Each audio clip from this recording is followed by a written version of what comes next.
Hello and welcome to DFS Coach Talk.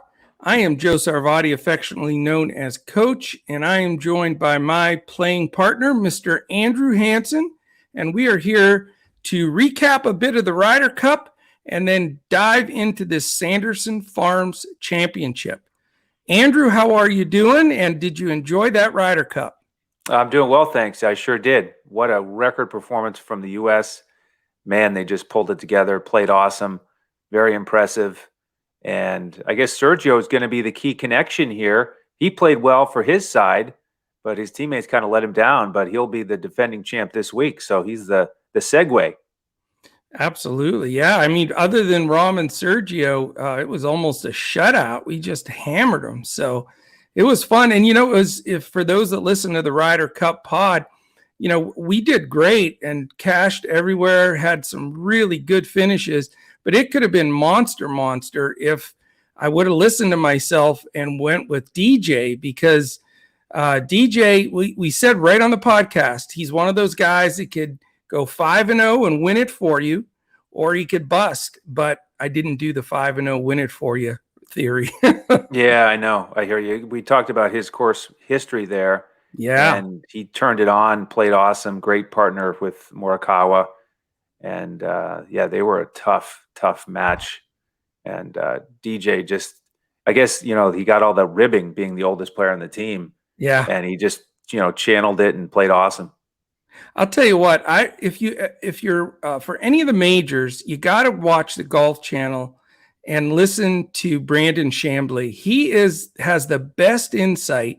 And he talked about before the Ryder Cup started about, this is the first time in like literally 30 years that there's no Tiger Woods or Phil Mickelson on a team. And he said it not being negative about them, but they were like 2-8 and 3-6. Just horrible records for those guys for the USA team, not individually, but just for the team itself. And his theory made perfect sense, and it played out that way is, Tiger and Phil are sort of bigger than the game. They're like, all-time great, couple of 2, 3, 5 guys maybe in golf. There are 2 of them. And sometimes that just overshadows everything. You can't come together as a team. There's a lot of synergy that's lost when you have a guy that grabs all the spotlight. So he made perfect sense. He said, we have young guys that are going to come together. Nobody's just total heads and shoulders above anybody else. And I'll tell you what, after that performance, watching those guys, seeing their ages, I want to play this back 10 years, 12 years from now. I think we win the next 3 or 4. I can't see us getting touched for quite some time. Yeah, talent-wise, I don't think there's any question. We should be the favorites every time around. The question will just be, where's the course, over in Europe, and how much have our guys played it compared to their guys? Because, it can really be a home course advantage, like in Paris where they'd played it a bunch and we hadn't. So that could give them an edge, but I agree. Talent-wise, youth, power, U.S. has it all.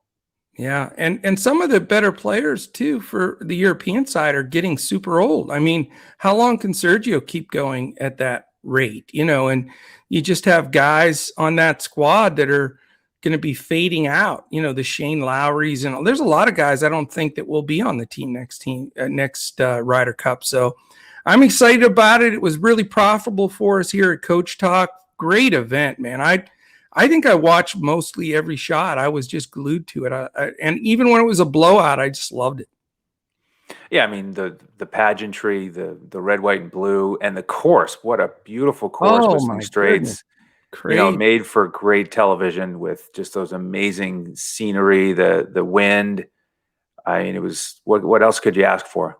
Perfect course to play on. And we were questioning it on the pod, why did they pick like a links course or this and that? But it was perfect. Yep. Beautiful course. It was fun.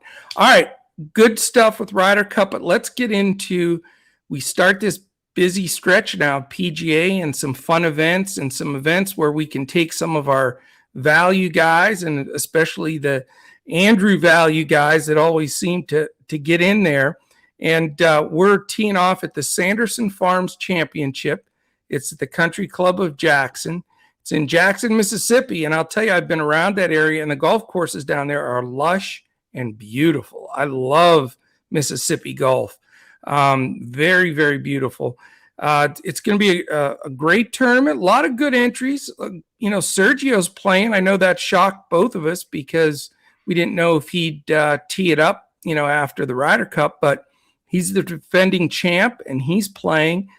Field is very competitive. I built some lineups already, and it wasn't like I was digging, for any guys. I had to make some choices with some of these mid-tier and upper-tier guys. So should be a fantastic event. It is 4 rounds, par 72 as normal, 7,461 is the distance. Beautiful course, green tee to green stats I know you're going to touch on, and putting. There's some things that are going to make a big difference on this course. I will say this, though, too, and something we have to look at because it's going to be important for Thursday, and specifically the times of the tee times, because there's a 93% chance of rain on Thursday.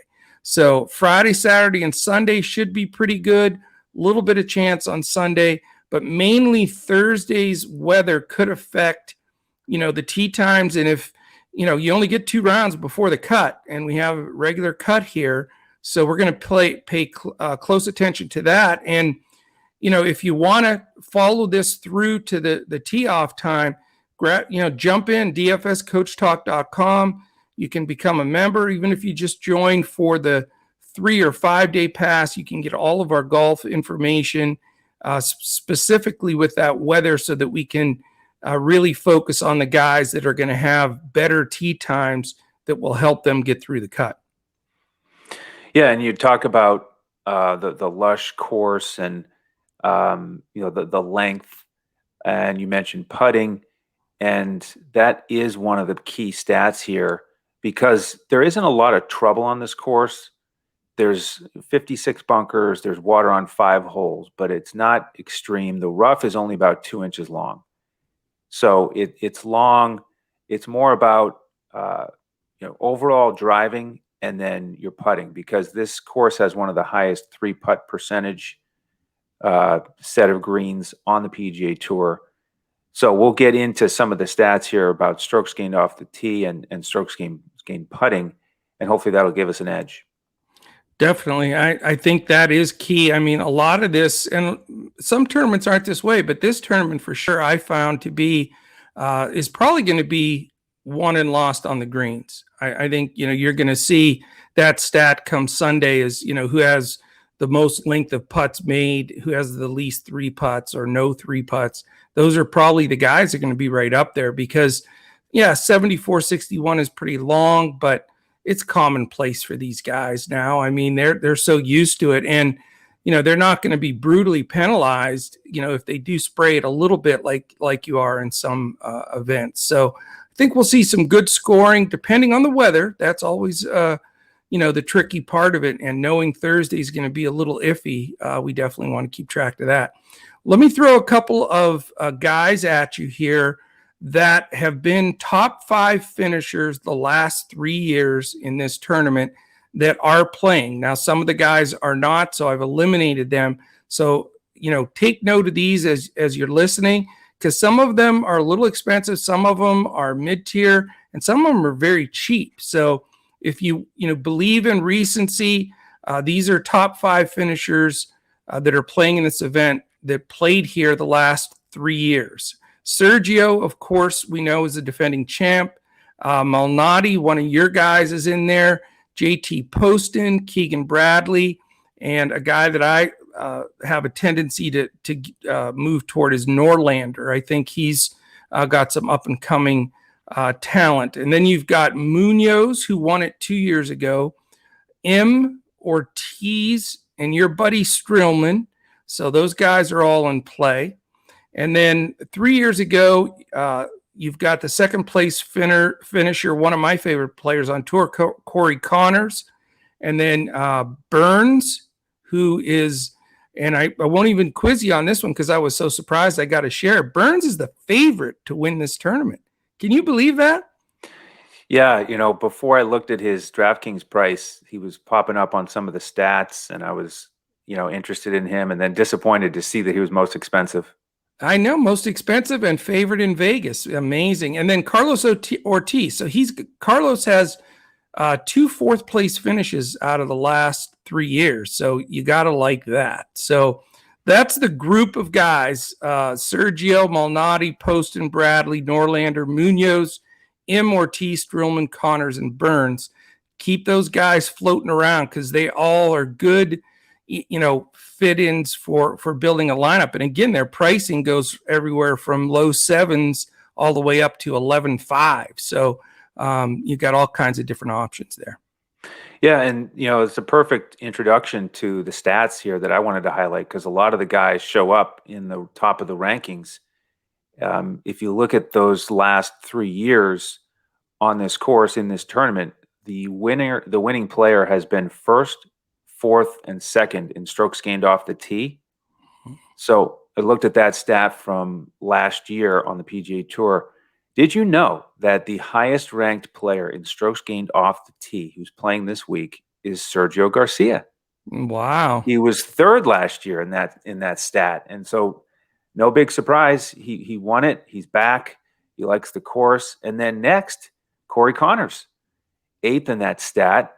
And then Sungjae Im, not too far behind him. So 3 of the guys that are in that 10K range on DraftKings, it kind of makes sense that they've had great success on this course that you just mentioned. Their high finishes here, and they're high up in that stat over the course of last year. And then continuing down the list, we've got Emiliano Grillo, Charlie Hoffman, so guys who you can get for a little bit cheaper. Right. Then Keegan Bradley, he's had some good finishes here. He's 28th in that stat last year. Your man Will Zalatoris, 31st in that stat. And then finishing out the top 50, we've got Sam Burns and then Carlos Ortiz. So, these guys, they're great in that stat. They finish well here, and it kind of goes hand in hand. So, like you said, try to get as many of those guys as you can. A lot of them are more expensive, though. So you might need to go and get some of these guys who can really roll the rock. So that's why I looked at the strokes gained putting. Surprisingly, a lot of these guys are a lot cheaper. Okay. So, maybe not surprisingly, because a lot of them aren't the big, long hitters. They just, when they get their putter hot, that's when they get their big finishes. So JT Poston, number 2 in strokes gained putting last year. He's only 6,600 this week on DraftKings. Zach Johnson, one of the veterans here, helped coach the Ryder Cup. He is 5th in that stat last year. Brendan Todd, we know, is a great putter. He was 8th in that category. He's under 8,000 on DraftKings. Then Sam Burns, top 10 in putting last year. So what a combo to be able to bomb it off the tee and then roll it. He drives for show and putts for dough. Yeah. Chesson Hadley, one of your cheap guys that you like, 6,600. He can putt it. Cameron Tringali, more expensive this week. He's 9,400. We like to play him when he's more like 7,000. Yeah. Adam Hadwin is 7,000 this week. He's 19th in strokes gained putting. And then finally, Denny McCarthy, another guy you like, 6,600, top 25 putter. And, he's had not in the top 5 recently, but last year he was tied for 6th, and 3 years ago he was tied for 7th. So guys like this, they are comfortable on certain courses, and they do it repeatedly, even though, he only made barely more than half his cuts last year. I know but, it. 2 top 10s here in the last 3 years, there's a guy I'm looking at. Yeah, I don't blame you. I mean, there's some great value plays like that, but that it's all relative to who's in the field. But the pricing, when you look at some of these guys, you're like, what? 11.5 on FanDuel, for example, for Corey Connors, 10.1 for Carlos Ortiz. I mean, these guys are usually value plays at times.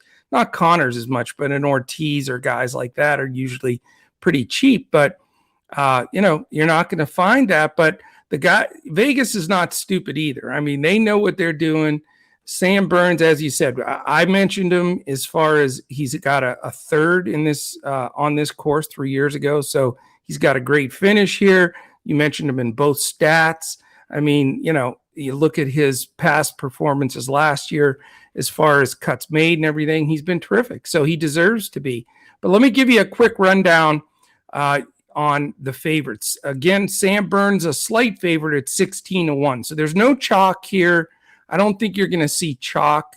I think you're going to see a ton of contrarian play. So it's not like, are you going to make a big decision and fade Rahm or fade JT or something? You just basically can play the guys you think are going to win it for you. I don't think you're going to see dead chalk on anybody, including Sergio. I mean, a lot of us, like me, for example, I just don't know how much gas he's going to have in the tank to come out here and attack this and try to win it. So, I don't think we have to worry about ownership at all this week. I think that you can be as contrarian as you want to be. But the second choice is Zalatoris, and then Sergio Garcia, as you mentioned, and then my guy Corey Connors. Mito Pereira is next. Charlie Hoffman, Keegan Bradley, Cameron Davis, the aforementioned Cameron Tringali. I haven't seen him in the top 10 picks to win a tournament in a while. Siwoo Kim. Here's a sneaky one. Harold Varner III, Kevin Streelman, and I'll give you three more. Seamus Power, your buddy, the switch hitting lefty, Sebastian Munoz, and Aaron Wise. So, yeah, there's no chalk to be found anywhere. That's for sure. Yeah, I think with the names who are at the top here, I think you can zero in on the guys you like and not worry too much about ownership, like you said. The other thing I wanted to get into here is there are some guys with Mississippi ties. Just kind of a fun side note. There's five guys here. Andy Ogletree is from there. He has been off for a bit with injury. There's a freshman at LSU named Cohen Trolio. These guys are all in the 6K range, by the way. Davis Riley, Hayden Buckley, guys coming off the Korn Ferry Tour. And then here's my value play coach, Chad Ramey. You remember how I talked about going to the Korn Ferry Tour event this year in Maine? Yeah. Well, he's the one who won it. And then he finished tied for 11th in the Korn Ferry Tour Championship. But really enjoyed him. So shout out to the Falmouth Country Club here right down the road from me where he won it.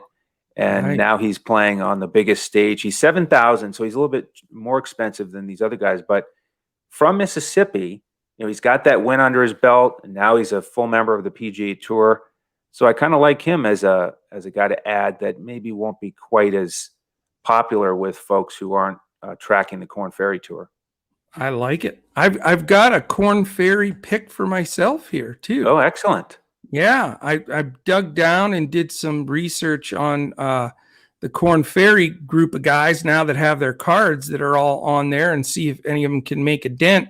The guy I got to was Taylor Moore. Okay. He was really consistent on the Korn Ferry Tour, very solid, and he's cheap. He's not dirt cheap, but he's cheap. He's 7,100 on DraftKings, 7,000 on FanDuel, and 31 on Yahoo. And to me, he was the best. Sorry about that. He was the best Korn Ferry guy coming in. Now, I like your guy. I like the Mississippi ties. But I think Taylor Moore may be one of my go-to Korn Ferry guys, at least see where he stands and how he plays initially. I like it. Yeah. I mean, we can zero in on these guys here early in the season. I think we can get an edge when people just see names that they don't recognize, they skip over them. Right. But if we dig in on each of them and track them, then that can really help us. What's funny too is for those that don't play PGA DFS that much, they put in there how many top 10 finishes they had on the Korn Ferry Tour. So it can be deceiving if you're going through and you say, hey, this dude made 12 cuts or, 12 top 10s and like 80% of his cuts. Make sure you look and notice that it's Korn Ferry and not the PGA Tour. And same thing with the European Tour. They have the same stat differences. They're putting a number in there, but it's not always the PGA that they're referring to. So just something to catch, because you don't want too many of those guys in there. You could take a shot here and there to fill out a value play, but it takes a while usually for those Korn Ferry guys to get their legs about them and feel comfortable. So I want to give you a couple of other guys that I pointed out with some prices here, and love to get your feedback. I've got 3 more guys, one high price, one mid, and one lower. And I already mentioned Corey Connors, but his price is okay. DraftKings 10-1. It stings on FanDuel at 11.5, but maybe that keeps the ownership low. And he is a bit pricey on Yahoo at 41. But you look at what he accomplished last year, and he's rested. I love Corey Connors. Statistically, he fits. He's got a second on this this course. So what do you think? Definitely like that play for the reasons you said. He's so consistent with his ball striking. You feel almost sure that he's going to make the cut and be in the top 20. I'll take that. I will take that right now. The other guy, Carlos Ortiz. I mean, I mentioned him. He's got 2 top 5s here recently. He can roll the ball. I love his price on DraftKings, 8.6, which is really fair. And he is 10-1 on FanDuel again, which stings a little bit. Sometimes that's not bad because it lowers the ownership. And he's a reasonable 36 on Yahoo. So I like Carlos Ortiz. I started playing him more towards the end of last season. And, those are the kind of guys that take advantage of these fields that don't have, the top 20 player guys in there and can make some noise. Any love for Ortiz? I do like Ortiz in general. This week, I'm trending a little bit more towards the Stars and Scrubs build in terms of pricing. Okay. There's guys who are more expensive this week that aren't really stars. But in terms of, expensive and then cheap. So in the mid tier, I'm not as focused there. He's one of the guys that I would be looking at in an alternative lineup, second or third lineup. And, the other thing with him is he is kind of GPP for me because he had a win last year, but then he had a bunch of finishes where he's like, 50th. He makes the cut, but he doesn't make any noise. Yeah. So what do we get this week? To me, there's more volatility there. Well, I'm in that mindset in this type of tournament, and, could be wrong strategy or not, but, definitely you want to build a lineup with guys you think can win it. But I am so focused on, I want to get all my guys through the cut. So I know sometimes you sell yourself short doing it that way, but just getting 6 bodies through it, on some of the sites here is half the battle, because absolutely it's different in golf like other sports. I mean, you get zeros for your other guys, so that don't make the cut. So I feel Ortiz somewhat safe on that aspect. I mean, 2 top 5s in the last 3 years. Dude, just make the cut, and then I'll take my chances from there. Exactly. But we'll see how that rolls. And I'll give you one last guy that I think is a super value. I mentioned him earlier also, Henrik Norlander. He had ups and downs last season as well, as you would expect, but his price shows that. He's only 7,200 on DraftKings, 82 on FanDuel, and a cheap 26 on Yahoo. So he makes a lot work. Another guy that I think, can definitely make a cut here. I mean, he made a lot of cuts with full fields of good players last year. So I'm hoping he steps up and he's ready to play as we get back. So we'll see. I mean, you got to have a few value plays. And for me, with more the Korn Ferry guy and then Norlander, those 2 guys open up all the opportunities for me. So then I can build not just Stars and Scrubs, but then I can build mid-level and up. That's what I'm trying to do this week. Yeah, Norlander, tee to green, strong, and another guy who I think is a little bit volatile. And definitely, the last couple times I've played him, he hasn't done that well. So don't play him this week then. Okay, yeah, I'm a little gun shy with him, but he's a guy who can finish top 10 easily. Yeah, and that's a good price for him.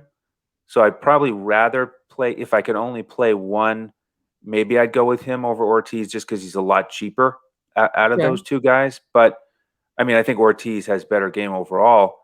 But the one guy I want to add that you did mention earlier, I want to come back to as another cheap guy is Malnati, because he has a first here and a second in the last 6 years. He won it back in 2015, and he's only 6,500. And this is another really streaky guy. So you talk about boom or bust, but he was tied for 22nd in that Fortinet Championship to get this season started. So if you get him when he's in decent form, he can actually contend. So, not a guy who just smashes on any particular stat, but loves this course. So I think he's worth a look as well.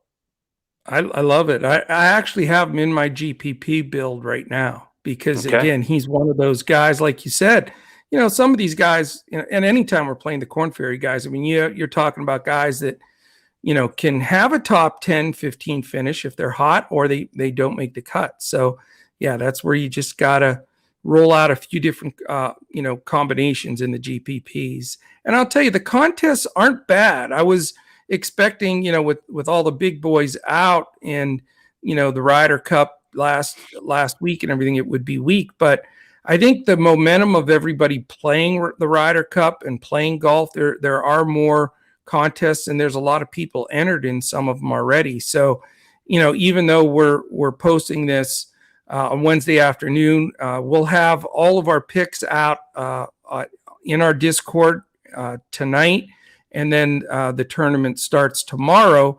And again, tonight, what we're going to be focusing on is the weather, because if we have early morning rain like they're calling for, then, is there a big edge to those afternoon guys? There could be.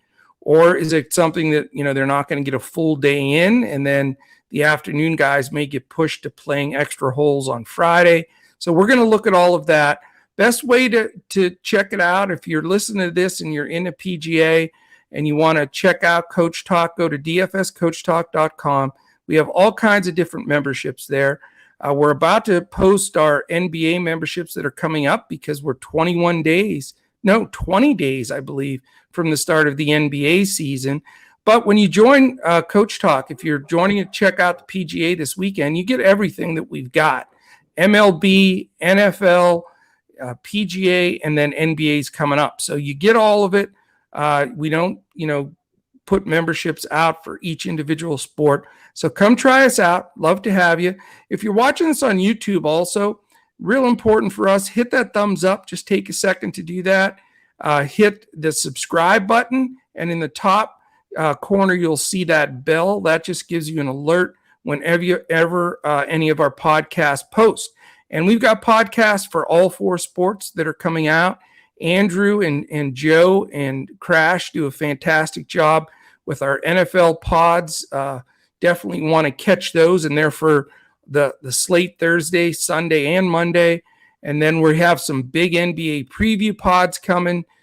Crash and I'll put up some MLB pods. Friday, we'll have our Two Brains lineup that we'll build right here on the MLB pod. So appreciate everybody, checking that out. If you're listening to us audio-wise, the last thing, it is almost the end of the month. We've got like 2 more days.